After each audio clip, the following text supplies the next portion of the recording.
Today, you'll hear Dale Nelson's interview that was conducted by Mikayla Hanson. In this interview, you'll hear how Dale was encouraged to join the Army National Guard so that he could stay home and help on his family's farm. Later, he served stateside and considers himself one of the lucky ones that didn't get shipped off to Vietnam. My name is Mikayla Hanson, and I'm a junior at Ridgeview High School. I had the privilege to interviewing Dale Nelson on February 20th, 2018. Thank you for listening. My name is Dale Allen Nelson, and I joined the service in 1963 when I was in high school and served 6 years in the Army National Guard in Nighty Grove. Under the urging of his future brother-in-laws, Dale was enlisted in the National Guard. They belonged to the National Guard, and they wanted me to join too.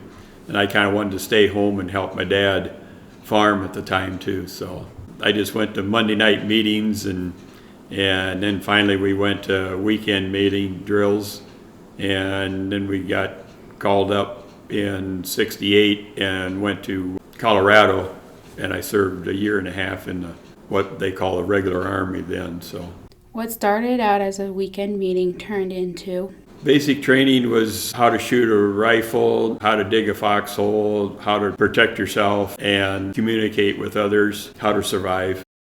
Dale thought he would probably just stay around in the area since he was in the National Guard. Is that what happened though? I thought that it would just be probably stay around in the National Guard in Nighty Grove, but we did have to employ to Colorado, and they put us through the heavy training, and out of 900 and some people that was in our unit, 700 and some went to Vietnam at the time. So, and I was one of the lucky ones that didn't have to go. Dale shared that he and his wife were able to stay off post while stationed in Colorado. When I got called up to go to Colorado, my wife got to come with me after a month, and we stayed off post in an apartment. Then we got to come home ever so often and on a 3-day weekend.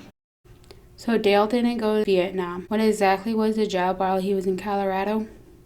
That was actually our job, just to be training, and we'd go, I'd leave our house, we'd go and go into post, and we'd be there from 6 in the morning until 4 in the afternoon, or sometimes we'd be there later, and sometimes we wouldn't have to be there till noon, and then we'd go and be there all night, stay overnight, and go out and stay in pup tents and everything. So at one time I had to even fight fire out there. They had a fire out there at the post, and I had a 3-day weekend, and it happened to be on a Friday night when they had the fire, and they wanted us to go out and fight the fire. So I was out there all night, Friday night, trying to fight this fire and everything, and got back to the barracks and did let me go that Saturday morning, and drove home and stayed until Sunday night and went back out there again, yeah.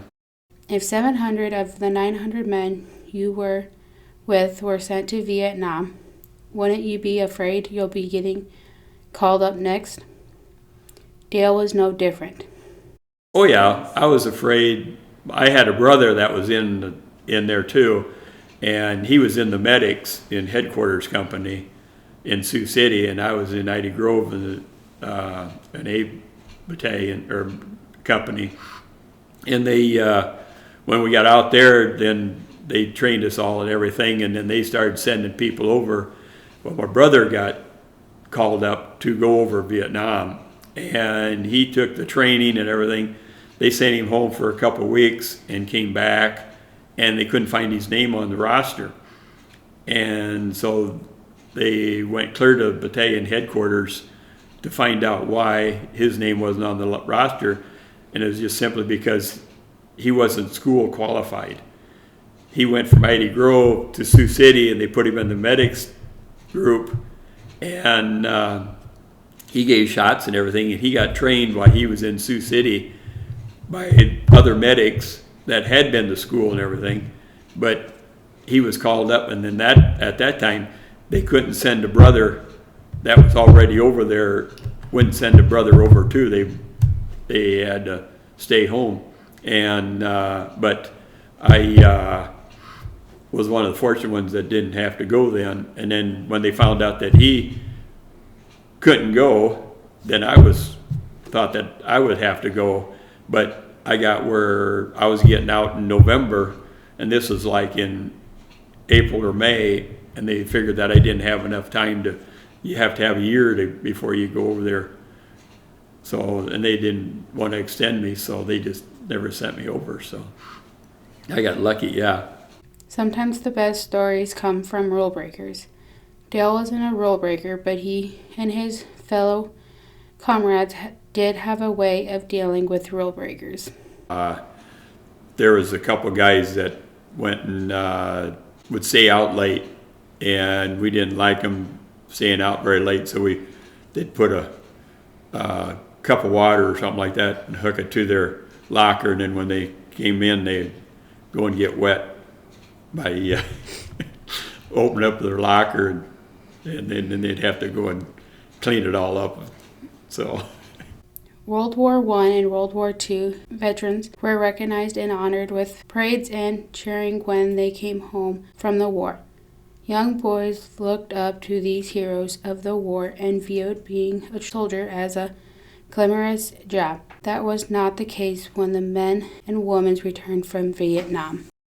Glad that the school is doing this for the servicemen, and because when I was in the service and the guys came home from Vietnam, they never got a parade or anything like that when they came home, and a lot of them came home, they had to wear their civilian clothes, because if they did wear a uniform, they would have got rocks thrown at them, or eggs or anything. They just throw stuff at them, and they didn't like us for going over to Vietnam, and we just came home and done what we could, and that was it. So Thanks for sharing, Dale. All service people obviously have different roles, and they are all an integral part of keeping our country's freedom. And we certainly thank you for your service, Dale. Please watch this Facebook page next week, because we'll have Ridgeview Senior Billy Frazier's interview with Gary Jensen.